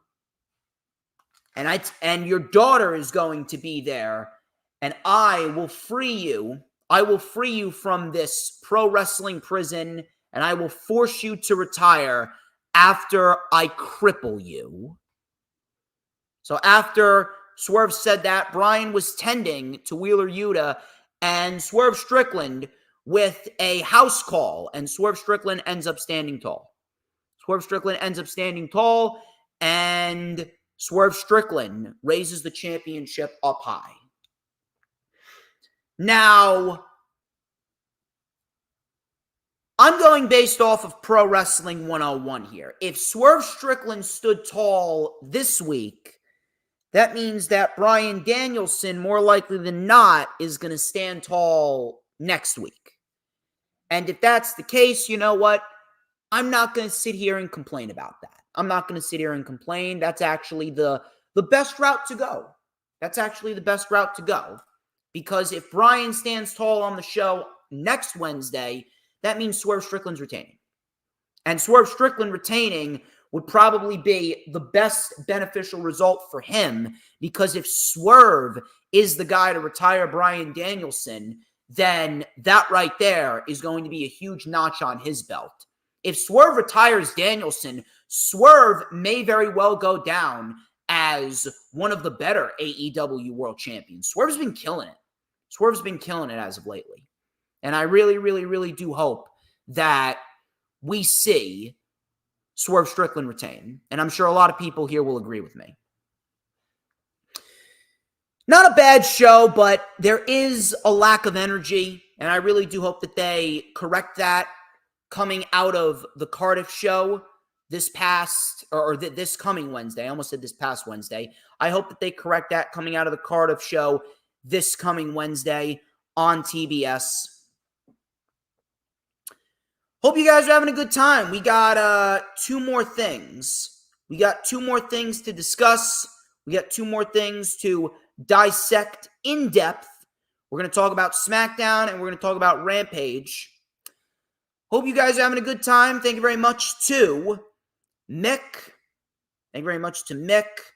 Thank you very much to Hologram. Thank you very much to Dylan, Matthew, the Final Hoss, Dee Dee. You are all fantastic. You are all fantastic, and I could not be more thankful for all of you. Let's go over SmackDown, shall we? SmackDown seems to have done the right thing here. SmackDown got themselves on a decent track, and I'm very, very happy about that. Very, very happy with SmackDown. SmackDown, we got ourselves some solid material heading into Bash in Berlin. And we do have champions and challengers being slated for next week. So I'm looking forward to that. The show kicked off with Tiffany Stratton. Tiffany Stratton, she hosted the Nia Jax Championship celebration. She hosted the Nia Jax Championship celebration here in the Kia Center in Orlando, Florida. She was all hyped up.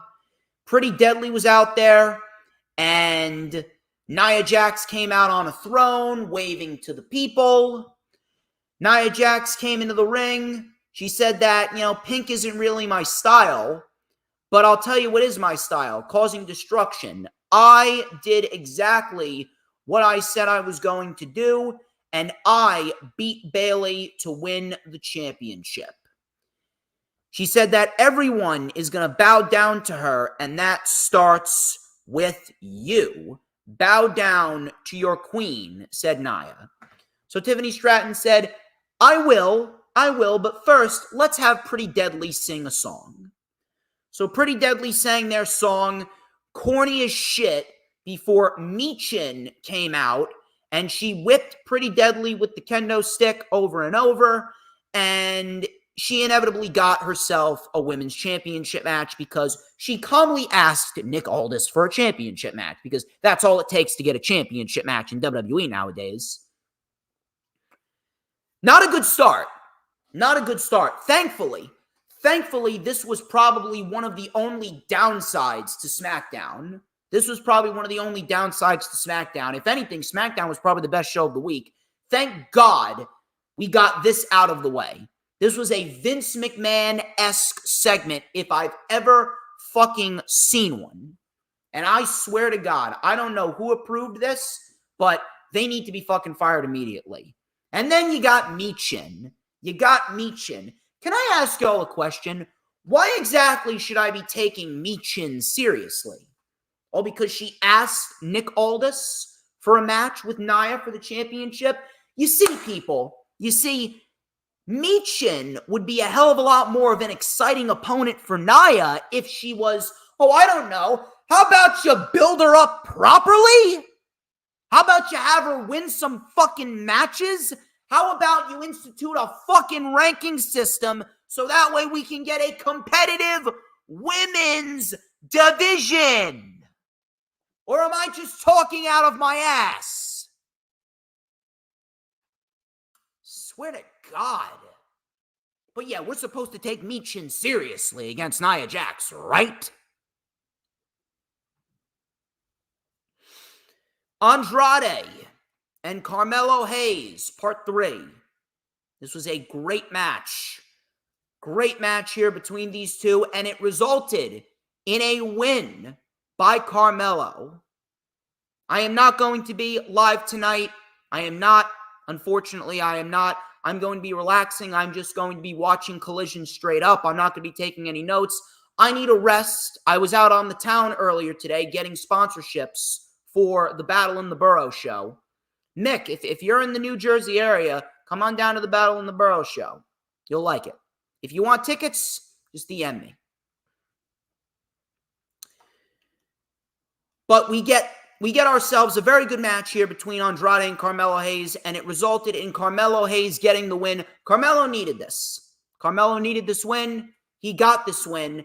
And then afterwards, the two men got into a brawl, which resulted in officials separating them. Now, that is something that I can get behind. That is definitely something that I can get behind. This is definitely something that I'm sure a lot of people have been getting behind. This has been great exposure for both Andrade and Carmelo. However, I do have to ask the question, how is this going to conclude? Because we've already seen 2 matches between these two. We've seen 2 matches. We've seen Andrade win the first 2, and now in this third one, Carmelo won. I am not sure what's going to happen in the next one, but the next one, we're going to have to get a stipulation. During the next one, we're going to need to get a stipulation, whether it be 2 out of 3 falls, whether it be falls count anywhere. Regardless, we're going to need to get ourselves a stipulation for this specific program.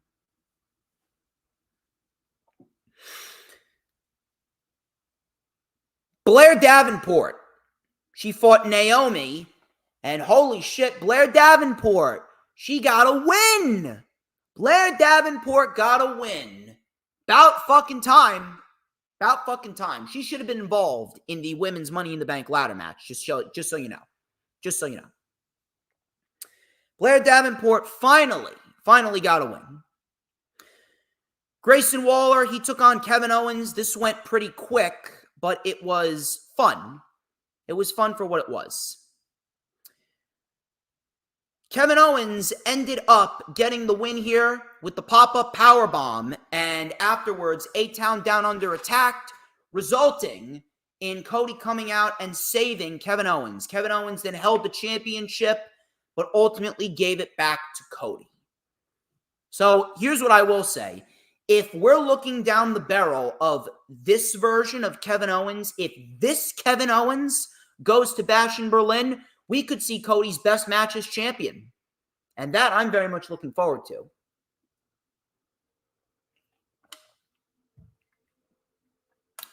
Now, I do want to talk about this for a little bit.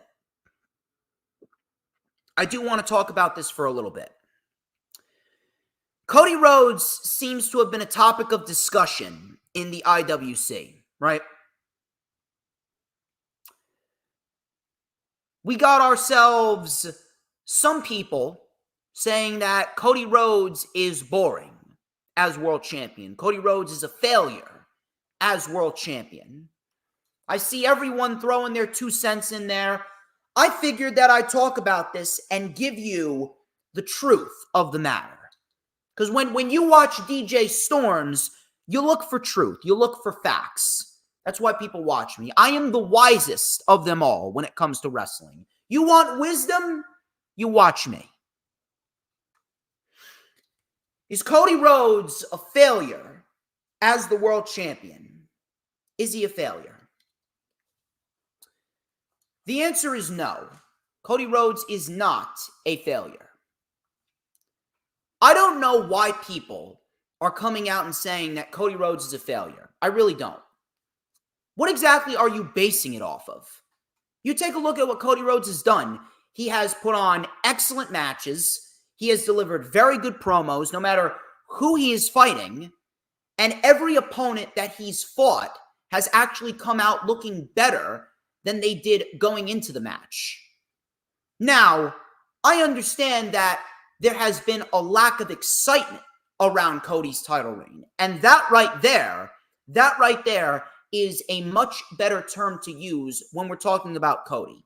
Cody's actually had a very good championship title reign. The 2 matches he had with AJ Styles were great. The match he had with Logan Paul, a banger. The match with Solo Sikoa was serviceable, and I'm sure we're going to get another banger with Kevin Owens. But there is a lack of excitement surrounding Cody's championship title reign. Some people have been using the term predictable in a negative light, trying to claim that, Cody's championship title reign is way too predictable. First of all, why is predictable a bad thing? If it makes sense, how exactly is being predictable a bad thing?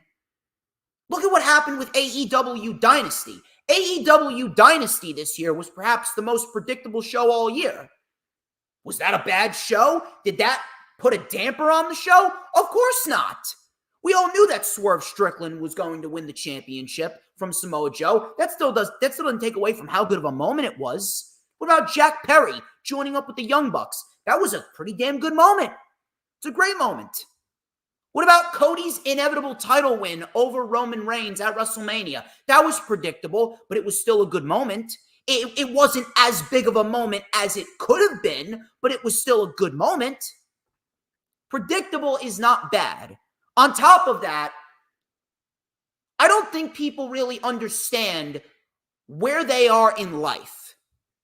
All these people that are saying, oh man, this is too predictable, that is too predictable. These are grown adults bitching and moaning that pro wrestling is way too predictable. Listen here, you fucking morons. You're not hyperactive 7-year-olds eating Go-Gurt and sipping down Capri Sun anymore. You are fully grown adults with much more knowledgeable brains when it comes to pro wrestling. Of course, you can predict things from miles away. Wrestling is very, very predictable when it comes to material like, whoever stands tall on the go-home show is probably not going to win at the pay-per-view. Or this person isn't losing the championship for X amount of time. Okay? So cut the shit on trying to use predictability in a bad light. But there is a lack of excitement surrounding Cody's title reign. Now, the question is why? Now, I hate sounding like a broken record. Truth be told, I am sick and tired of repeating the same thing over and over and over again. I am sick of hearing myself talk. I kid you not. I am sick of hearing myself talk about this shit. But I'm going to have to say it again because, again, no one's talking about it but me. The problem with Cody's title reign is the same exact problem that I have been talking about for the last year when it comes to WWE TV. Even though the shows are better, and they are, the WWE has a major fucking problem, and it revolves around their undercard. Outside of the main event guys like the Judgment Day and the Bloodline, CM Punk, Drew McIntyre, Gunther, Cody, Randy Orton, Rhea Ripley, Becky Lynch, Charlotte Flair. If your name is not one of those individuals, the WWE does not give a fuck about you.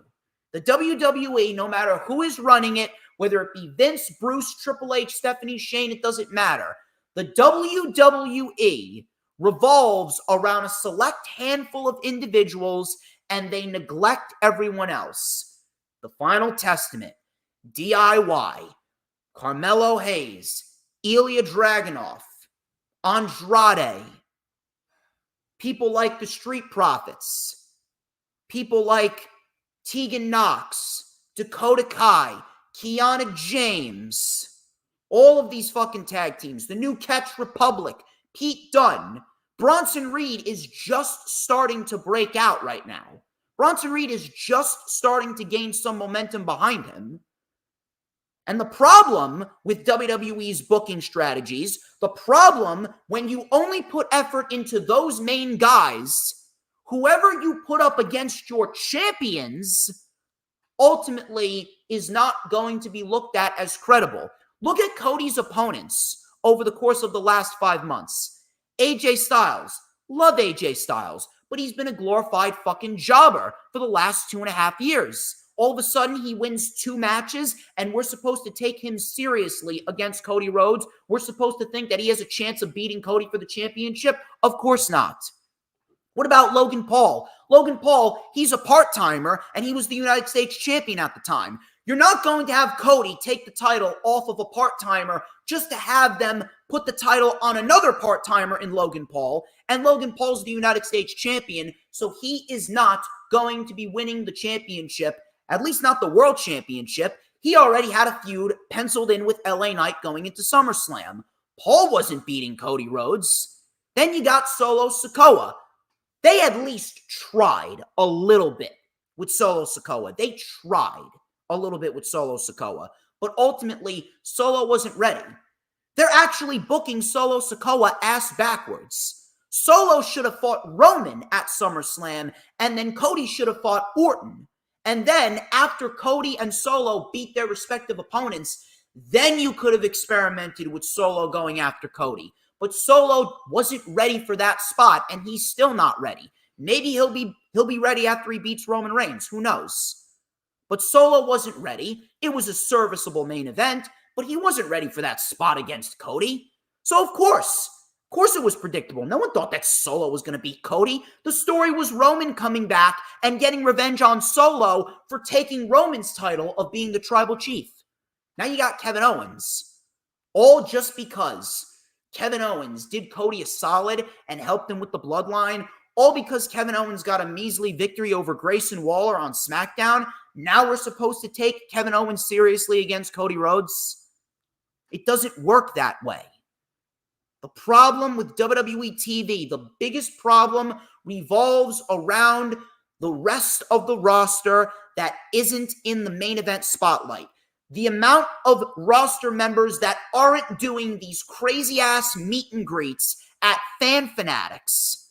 The people that aren't world champion. The people that aren't in the main spotlight. They're not being cared for enough. No one, and I mean no one, has been built up for Cody Rhodes during this run that he's on. There's only 3 individuals that will go up against Cody and be looked upon as credible. Randy Orton, CM Punk, and The Rock. I literally talked about this within the week after Cody beat Roman Reigns. I talked about this within the fucking week after Cody beat Roman Reigns. The problem revolves around WWE's inability to successfully build up credible challengers. If you cannot build a full-blown roster full of credible individuals, guess what? You are fucking terrible at your job. And I have offered solutions. Develop a ranking system. I don't give a fuck what anyone wants to tell me. The ranking system fucking works. It worked with AEW for the first 3 years, and it can work with WWE. And you know what? I wish AEW would reinstitute the ranking system and abide by it like they did between 2019 and 2022. Reinstitute the ranking system. Make a ranking system for WWE. Make wins and losses matter. This is why I can't fucking stand whenever we get a match like what we got with Andrade and Carmelo Hayes, or whether we get a great match on AEW TV, whether it be on a Rampage or a Collision, we get a great fucking match between Hologram and the Beast Mortos on Collision. But it doesn't mean anything. Rankings work. Rankings work. Treat it like a sport. Use the rankings build up individuals, and that way there will be more credibility to go around. But is Cody Rhodes a failure? No, he's not a failure as the world champion. However, he does have a major problem with his challengers because WWE did not build up any other challengers and they fed them all to Roman Reigns. Now Cody has no one credible to work with.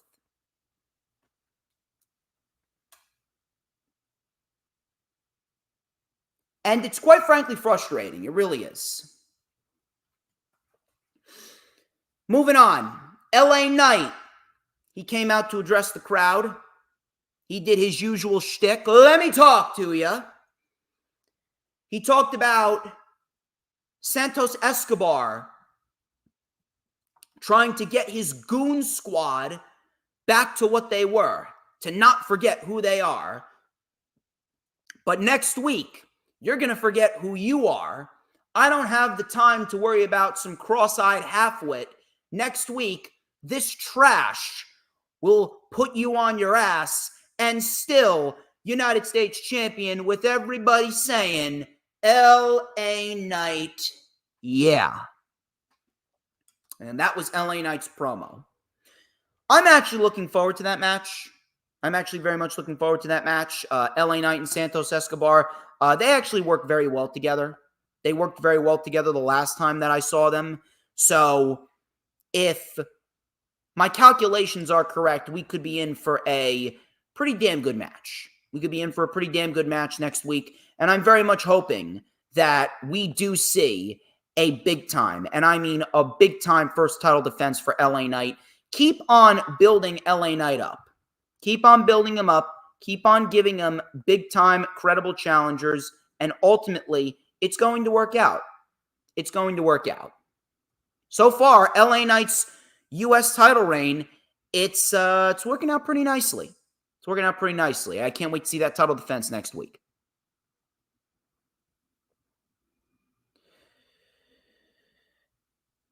DIY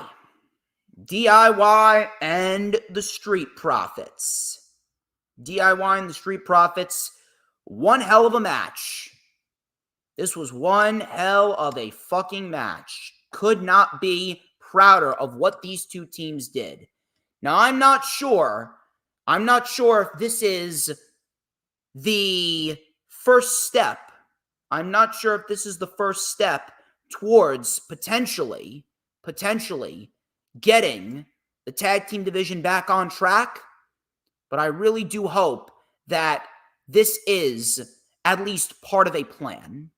I do hope that this is at least part of a plan because the tag team division following the WrestleMania where they split the tag team titles, it has been very, very tough to watch the tag team divisions on Raw and SmackDown. It's been very, very, very, very difficult. So I'm hoping that this could be the start of something good. This was a fantastic match. It may very well be in contention for match of the week. I can't do this match justice. You have the opportunity. Go out of your way and watch this match. The Street Profits end up getting the win. And ladies and gentlemen, we got ourselves a big-time match between the Street Profits and the Bloodline next week. And the winner will be the tag team champions. Looking forward to that. And I do hope that that is the start of the Bloodline getting a lot of big-time showcase in the tag team division as well. The main event really wasn't a main event. It was more so a main segment. Solo came out with Tama Tonga and he challenged Roman Reigns. He challenged Roman Reigns to come out and take the Hawaiian lei, the tribal chief necklace from him. Roman came out. We get ourselves a big brawl. Roman ends up dropping Solo and Tama Tonga. And we saw Roman put the necklace back on him. Tremendous pop. But Jacob Fatu comes out of nowhere, super kicks Roman. Roman is sent into the post.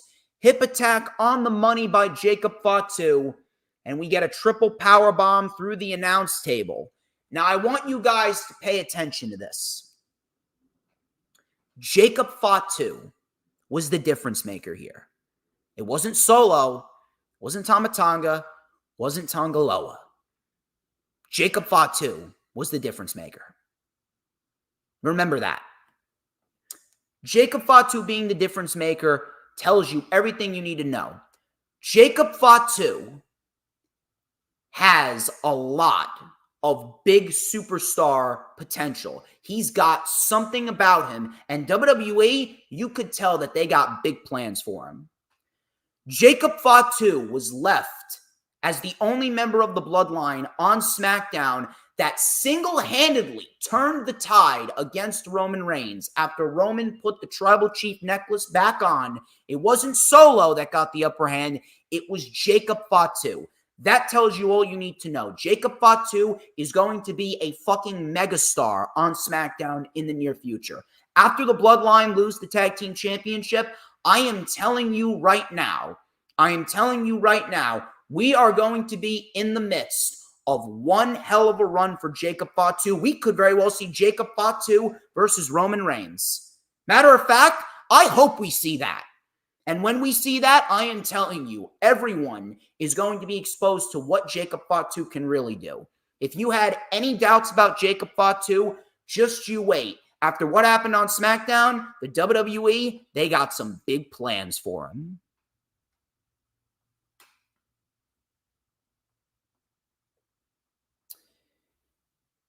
We're going to quickly go over AEW Rampage. Really nothing of substance outside of the MXM collection. Go figure. I would have never, ever expected this. The MXM collection, listen, the gimmick is goofy as fuck. The gimmick is way too fucking goofy. I wish they would fucking tone it down. I really do. But they can wrestle their asses off, and they put on a very good main event with Top Flight.